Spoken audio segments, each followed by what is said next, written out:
Welcome to the Forum, your modern-day coffee house, where ideas can be birthed, exchanged, and wrestled with. We celebrate questions, conversation, and reason as powerful tools to enlighten hearts and transform minds, shaping a new generation of thinkers, innovators, and pioneers. We're glad you're here, so pull up a chair and let's begin. Think again. This week, I'm just going to take 20, 30 minutes. I'm not sure how long it will take exactly, but we'll take another look at the way our brains work and how to deal with the information that we encounter. Here at the Forum, we say that we like to talk about how to think rather than what to think, and also present ideas that ultimately will help grow happy, thriving, fulfilled, content, joyful people. Wouldn't that be wonderful? Yeah, it would. We still like to challenge the status quo. That's always been part of our heritage. And so hopefully we'll do a little bit of that this morning. But I don't know about you. I keep hitting my head against the same old things in my life. The same recurring patterns, the same triggers, same anxieties. Like, what is it in your life that keeps coming up and stopping you from progressing, or what steals your joy? And that's why I'm here now. I think that life is like a learning experience, really, a lesson of how to overcome those things that we keep bumping our head into over and over again. It can be scary and difficult to confront those things, but I think that's where truth and life and meaning is found. So what's the thing that keeps stifling you? You think to yourself, how did I get here again? Can it be overcome? Or are we doomed to just be mastered by that thing forever? I don't want to be, and that's why I do the work, and my hope is that this will be useful, and this will help or give at least one other person an aha moment, because those are the moments that are really turning points in our story. So much of our life is lived on autopilot, and that's where we get sort of stuck in these patterns and cycles. And so here, we point and we call at these things into our awareness so we can figure out how to deal with them. And that's all anyone's doing when they get up here and talk. So here's what I brought today, and I hope it resonates. I hope it's useful to you. So, last time I spoke, I shared some stuff that I'd come across in a book about the brain called Thinking Fast and Slow by Daniel Kahneman. It highlights the biases and influences in the way that we think that makes us prone to errors of judgment.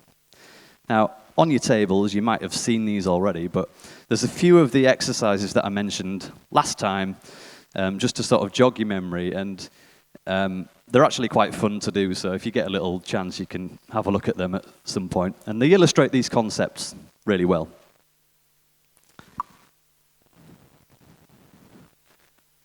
Sorry, there's a slide there.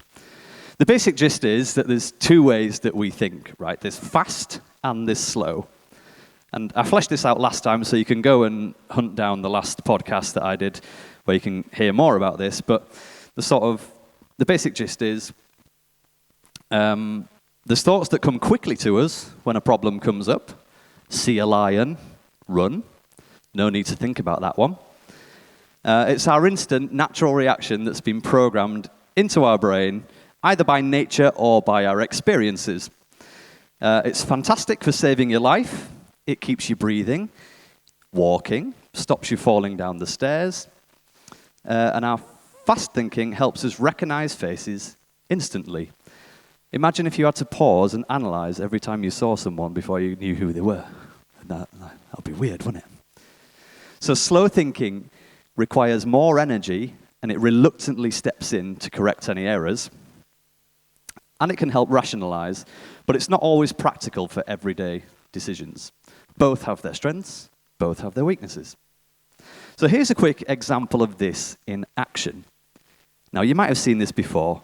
On the screen, there's a short paragraph. Let's read it together, okay? What if I told you you read the first line wrong, same with the second, and also the third? I'll give you a second to just have a look at that. Spot the errors? Did you just read it without even seeing those? So the quick thinking did the reading.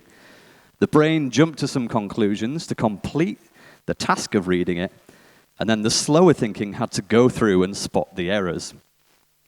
Now that's a really simple example of how the fast thinking can be inaccurate, and the slow thinking only coming in because we asked it to in the paragraph. And for the benefit of people on the podcast, the paragraph's full of errors.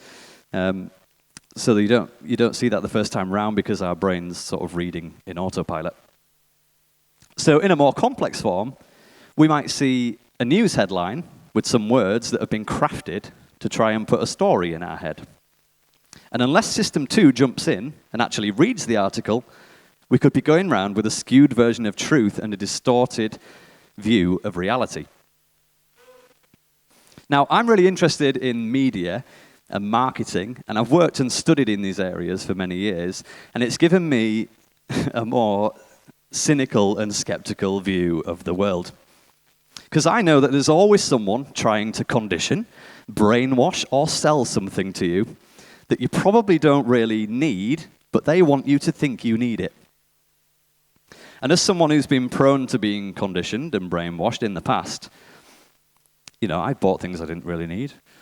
It's one of those things that I keep bumping into, and I don't want to be a victim of it.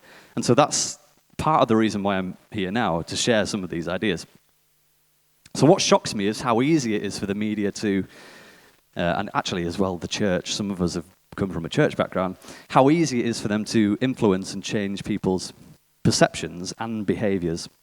And sometimes, perhaps it's necessary to do that. I don't know. I'm not here to say whether that's right or wrong necessarily. Whatever you think about the pandemic, for example, it's hard to deny that there was a shift in behavior that still carries through even to this day.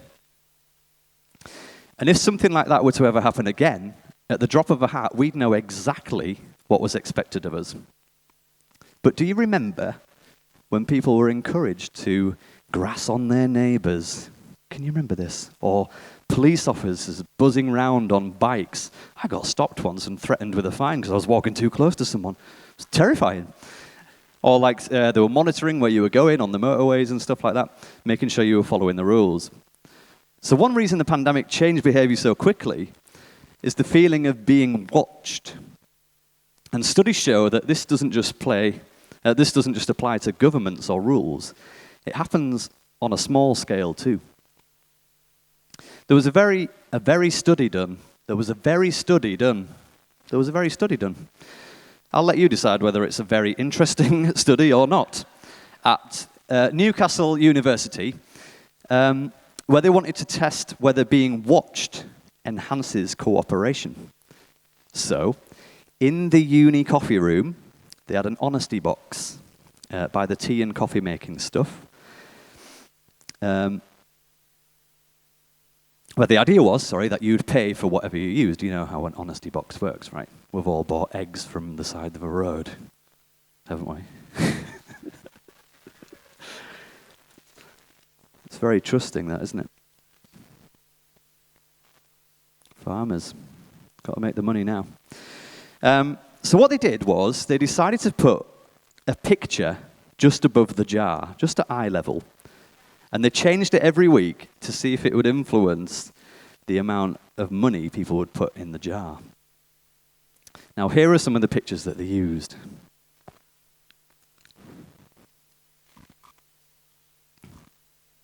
For the benefit of anyone listening, it features either a pair of eyes looking directly at you or some flowers. Every other week, to make it a fair test, they'd alternate between the eyes and the flowers. Now, can you guess which of these was most effective? And specifically, which of those? A, B, C, D, E, or F? B, you're saying B. Oh, the vampire. C. So here's a graph that actually shows how the study went. I'll try and talk you through it. So it was actually the bottom picture of the eyes, F, that was the most effective. So what happened was people paid nearly 3 times as much for their drinks when the eyes were displayed. So if you start seeing a load of eyes popping up around this place, you know what's going on. But this is just one way you can influence behavior. By the way, I don't know if you can sort of see how that graph goes. The ones on the sort of right-hand side are showing, they always correlate with the pictures of the flowers. People were not putting as much money in, and the money increases that way on the scale. And so you can see that, well, I mean, 70p, it's not much as the average. But yeah, that bottom pair of eyes there was the most effective.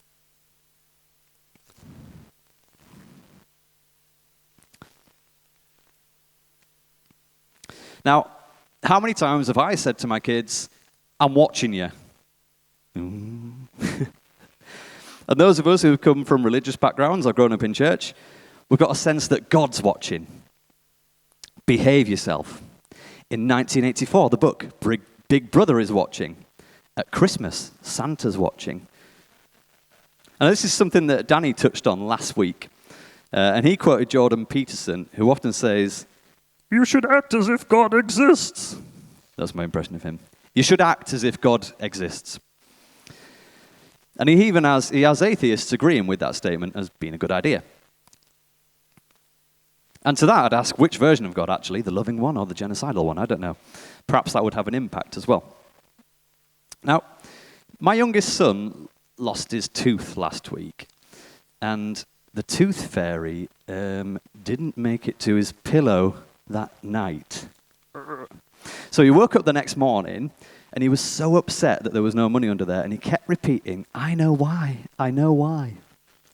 And when I asked him why, it said it's because he'd been mean to someone at school that week. I know, yeah. He felt guilt and shame, like the tooth fairy had been watching him, and I didn't even know that was part of the tooth fairy's job. But what he's done is he's applied other stuff that he's heard with the quick thinking and come to a wrong conclusion. But we do this as adults too. Like, we often behave differently if we're trying to please someone in the room. Or we slow down when we see a speed camera. Or we make sure we're in favor with our boss, friends, family, God. And in an ideal world, I think we'd be motivated by love for ourselves and others, rather than fear of rejection and condemnation. But it's not always as simple as that, is it? And this one I struggle with, like motivation. I often find that I find a threat quite helpful to my motivation sometimes. So that's something I need to look at in myself. But what I'll do is I'll just take a quick break now for you to talk through some of these things. There's a bunch of questions coming up on the screen. So we'll give you 10 minutes or so to go through them. And it's, what does fast thinking and slow thinking mean to you? Can you recall a time when your first reaction was wrong? What helped you correct it? And how do you know when you're on autopilot? How might being aware of your biases help you make better decisions?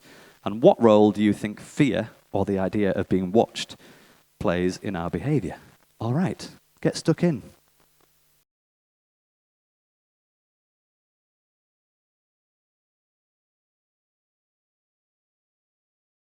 There'll be a bit more time to talk about that later if you need it, along with all the extra stuff that I'm about to give you.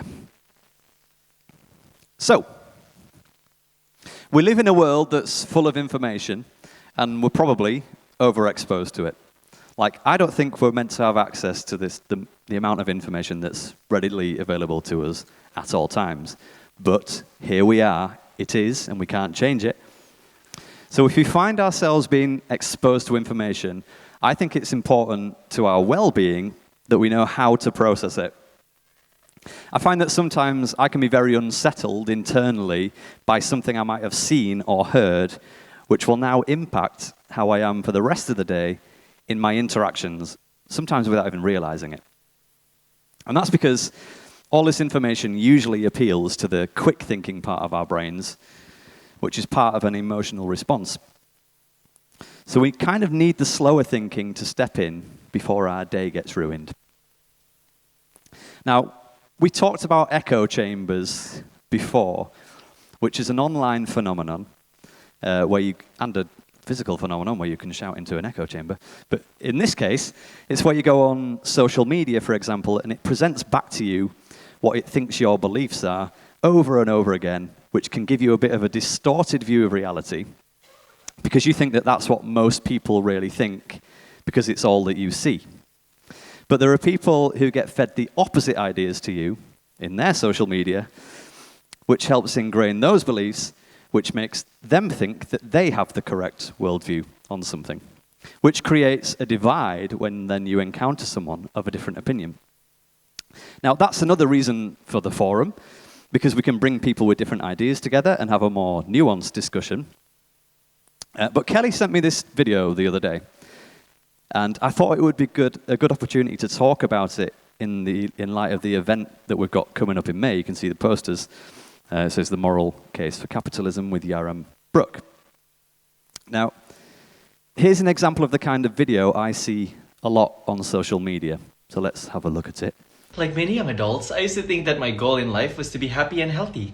That is until I discovered capitalism. Now, my only goal is to constantly prove my worth to other people. With capitalism, my self-worth is directly tied to my productivity, and so I have transcended from just a human being to a human doing. Amazing. Capitalism is not just an economic and political system anymore. It's also a lifestyle. Get on with it. Hashtag internalize capitalism. Capitalism is so hot that I just can't fight this feeling that no matter what I do, it's just never gonna be enough. If you start subscribing to capitalism today, you can also get consumerism, hustle culture, hyper-individualistic culture, and if you're lucky, feeling dead inside. And don't forget, Jorge exploitation. Escándalo. Unfortunately, capitalism is not free 99, but you know what is? The illusion of choice. So what are you waiting for? Never rest without feeling guilty ever again and start subscribing to capitalism today. Today! Yes. I think they call that brain rot. And now, I've seen enough videos like that to have an ingrained belief that capitalism is immoral. Right? Some attention-grabbing headlines in there and sound bites that make that case really well, and it appeals to the fast-thinking brain. But if we become aware of it, we can engage with the slow thinking to help us process in a more helpful way. Now, I'm not getting into discussion now about capitalism. That's not what I'm doing. We couldn't possibly do that.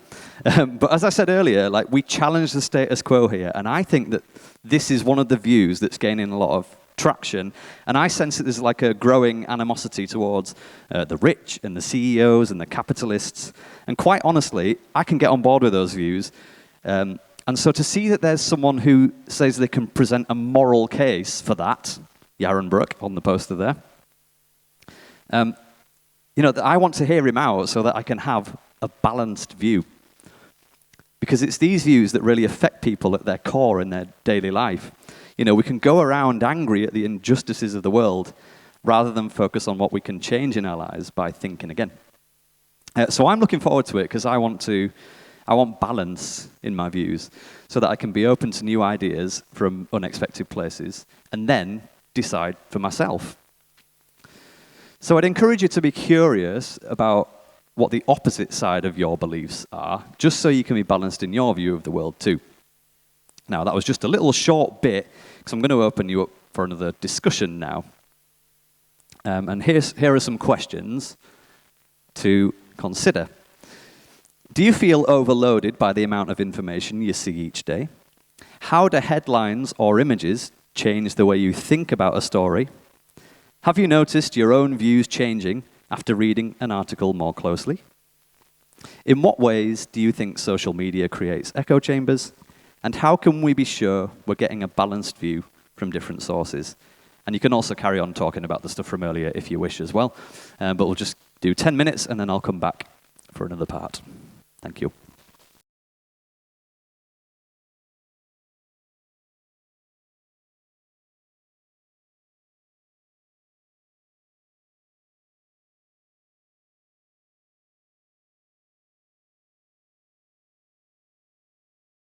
Well, we've had some interesting chats on this table.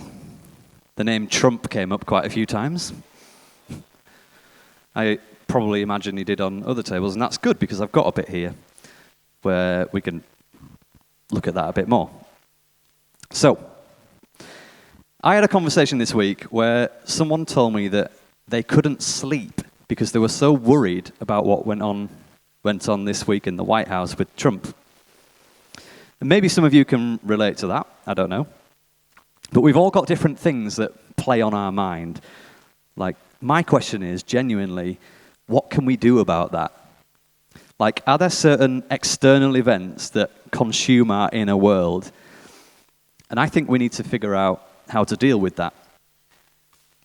So, during the pandemic, and I'm sorry, I keep going on about the pandemic, I appreciate it, but it's just a really good example. But that was a time where I was forced to come to a realization about some of this stuff while life was at its most difficult for me. And I had to figure out how to deal with all the things that were coming my way.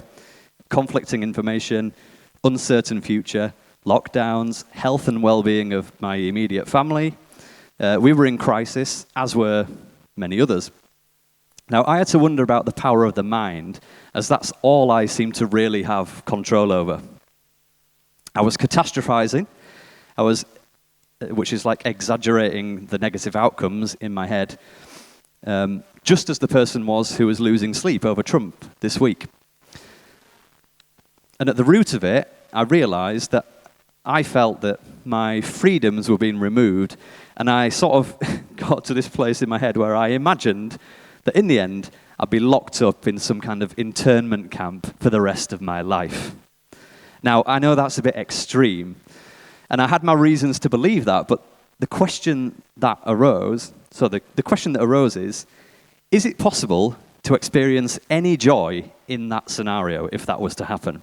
And if it is, then I need to figure out how to bring it into my comparatively much better life now. Because in my mind, I was already in that cell.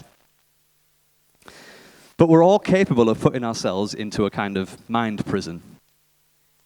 And that's when I discovered the Stoics, whose philosophy was to only be concerned with what's in your control. And there's actually a story that I heard here many years ago that I think captures the essence of Stoicism. And it's the story of the Chinese farmer. Some of you might remember it, but I'm going to go over it again. So, this is a shortened version. A farmer's horse runs away. The neighbors say, "What terrible luck." And the farmer replies, "Maybe yes, maybe no." The next day, the horse returns with 6 wild horses. The neighbors say, "What great fortune." The farmer replies, "Maybe yes, maybe no." Then the farmer's son tries to tame one of the wild horses, falls off, and breaks his leg. The neighbors say, "What a disaster." The farmer says, "Maybe yes, maybe no." Soon after, the army comes to conscript young men for the war, but the son is spared because of his injury. The neighbors say, "What a blessing." The farmer replies, "Maybe yes, maybe no." So the lesson's simple but powerful. We're so quick to label events as good or bad, to react emotionally to things that we can't control. But what if we held our judgments loosely?